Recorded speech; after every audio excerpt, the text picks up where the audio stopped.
Welcome back to EVS class. Hope you are all doing well at your home. Today we are moving on to the 20th lesson in your textbook. The name of the lesson is Whose Forest? Whose forest means the forest belong to whom, or who are the real owners of the forest. From this lesson we understand that the forest belong to the forest dwellers. That means the Adivasis. That is, they are the real owners of the forest. Now let us know what a forest is. What do you think is a forest? Forest is a large area thickly covered with different varieties of trees and plants. It also includes different animals, insects and birds living there. Now let us know some uses of forests. Forests purify air by absorbing carbon dioxide from the surrounding air. Forests cause rainfall. We get timber from forests to build furniture, ships and houses. Forests provide shelter to wild animals. Forests protect soil from landslide and flood. Forests provide us medicinal plants and herbs. So children, now we have learned what a forest is and what are the uses of a forest. Now let us study the story of a girl named Suryamani who is an Adivasi. That is, one who lives in forest. Suryamani belongs to the Kudak community in the Jharkhand forest. Suryamani is a girl star. What do you mean by girl star? Girl Star is a project which tells extraordinary tales of ordinary girls who have changed their lives by going to school. Though Suryamani belongs to this Adivasi community, she managed to go to school. So she is a girl star. Children, in your 4th standard class, you have studied about a girl star in the lesson Anita and the Honeybees. Anita is a girl star. Do you remember that, children?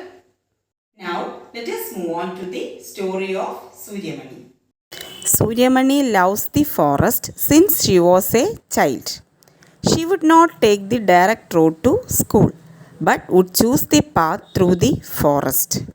Suryamani's father had a small field. Her family used to collect leaves and herbs from the forest and sell these in the bazaar. Her mother would weave baskets from bamboo or make leaf plates out of the fallen leaves. But now the situation is different. Now no one can pick up a single leaf from the forest. This is because a contractor named Shambhu came to the forest. He took the contract of maintaining the forest. So he did not allow the people to pick up a single leaf from the forest. The people of Suryamani's village were afraid of the contractor. All were afraid except Budhiyamai. She would say, "We, the people of this forest, have a right over it. We look after our forests. We don't cut trees like these contractors do. The forest is like our collective bank, not yours or mine alone. We take from it only as much as we need. We don't use up all our wealth." Forests are referred to as collective banks as we can take things from it as much as according to our needs like food, wood, paper, medicines, etc. Suryamani's father could no longer support the family on the small land. He moved to the town in search of work. But things did not improve. Sometimes there would be no food in the house. At times, Maniya Chacha would send some grain from a small shop to Suryamani's house. Chacha tried hard and got admission for Suryamani in the school in Bishanpur. Here they would not have to pay for the fees, uniforms, and books. Suryamani would have to stay there and study. Suryamani didn't want to leave her village and forest, but Mania Chacha was firm. He told, "If you do not study, what will you do? Go hungry?" Suryamani would argue, "Why should I go hungry? The jungle is there to help." Chacha tried to explain, "But we are being moved away from our forest. Even the forests are disappearing. In their place, mines are being dug. Dams are being built. Believe me, it's important for you to study to understand about the laws. Maybe then you can help to save our forest." Young Suryamani listened and tried to understand some of what he said. Children, destroying the forest for construction of dams and mines is a serious problem faced by the forest people. In order to protect the forest, there is a movement in India called Chipko movement. The leader of Chipko movement in India is Sundarlal Bahuguna. Cutting down of forests is called deforestation. Planting trees is called afforestation. Now, let us come back to the story of Suryamani. Let us see the journey of Suryamani. Suryamani was filled with joy on seeing the school at Bishanpur. The school was near a thick forest. Suryamani studied hard and passed her BA after getting a scholarship. She was the first girl in the village to do this. While she was in college, she met Vasavi Didi, a journalist. Suryamani soon joined her to work for the Jharkhand Jungle Bachao Andolan movement to save the forests of Jharkhand. This work took Suryamani to far off towns and cities. Her father did not like this, but Suryamani continued her work. Not only that, she also started to fight for the rights of the village people. Her childhood friend Bijoy helped her in this work. Suryamani had another friend, a parrot named Mirchi, who stayed with her day and night. Suryamani would share all her thoughts and dreams with Mirchi. Suryamani had a dream for her Kudak community. She wanted all her people to feel proud of being Adivasis. Every Sunday, Suryamani takes the children to the forest. As they move around, she shows them how to recognize the trees, the plants, and animals. Children enjoy the special class in a forest. The children jump, run, climb trees, and sing songs in their language called Kudak. They pick the fallen flowers and leaves to weave them into necklaces. They enjoy the wild fruits. They look for birds whose calls they imitate. Suryamani always says, to learn to read the forest is as important as reading books. Suryamani was 21 when she opened a center with the help of Vasavi Didi and others. She called it Torang, which means jungle in the Kudak language. Suryamani wanted that on festivals people should sing their own songs. They should not forget their music and should enjoy wearing their traditional clothes. Children should also learn about herbs, medicines, and the art of making things from bamboo. Children should learn the language of school but must link it with their own language. All this happens in the Torang Center. Many special books about the Kudak community and other Adivasis have been collected. Flutes and different types of drums are also kept there. Whenever something is unfair or if someone is afraid that his land and livelihood would be taken away, they turn to Suryamani. Suryamani fights for everyone's rights. Suryamani and Bijoy have got married and work together. Today, their work is praised by many people. She is invited even to other countries to share her experiences. People of her area are also raising their voice for a new forest law. Children, let us know the Right to Forest Act 2007. People who have been living in the forest for at least 25 years have a right over the forest land and what is grown on it.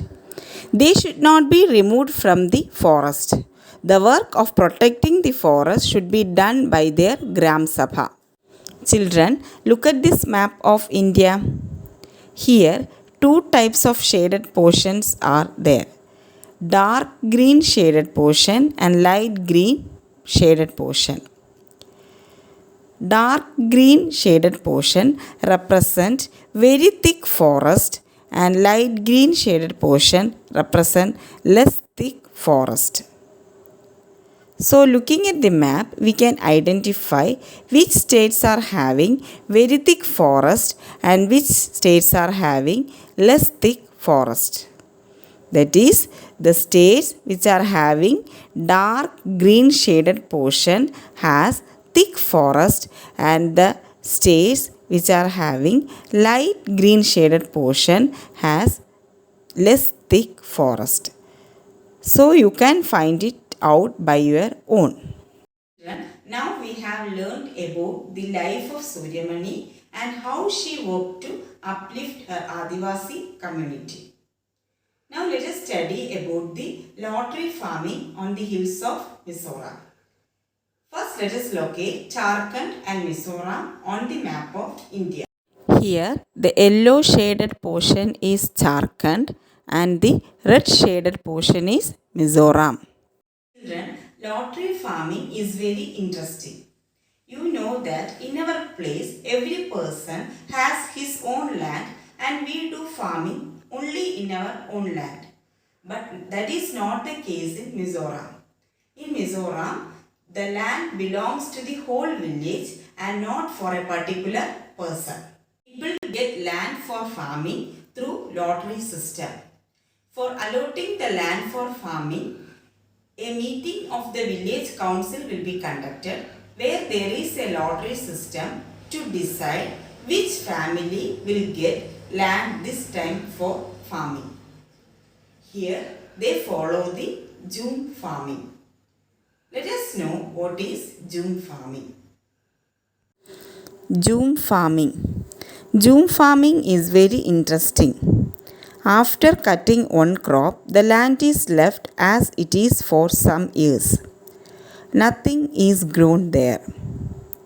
The bamboo or weeds which grow on that land are not pulled out. They are cut and burnt.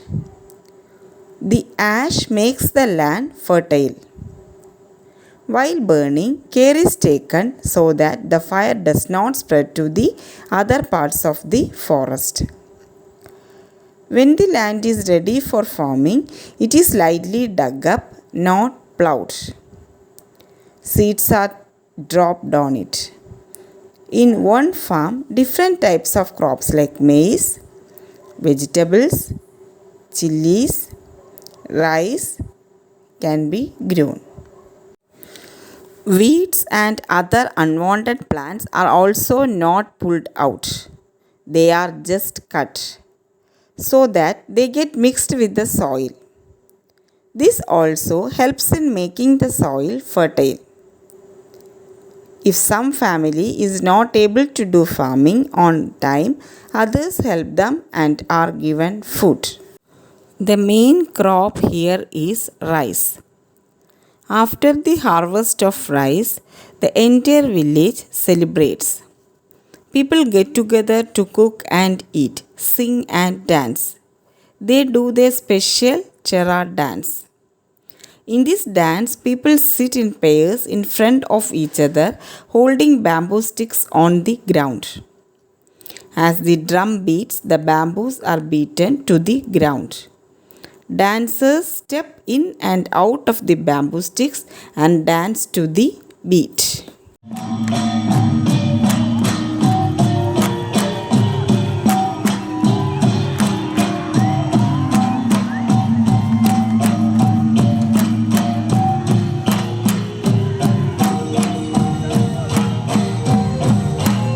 Children, let us summarize what we have learned in this lesson.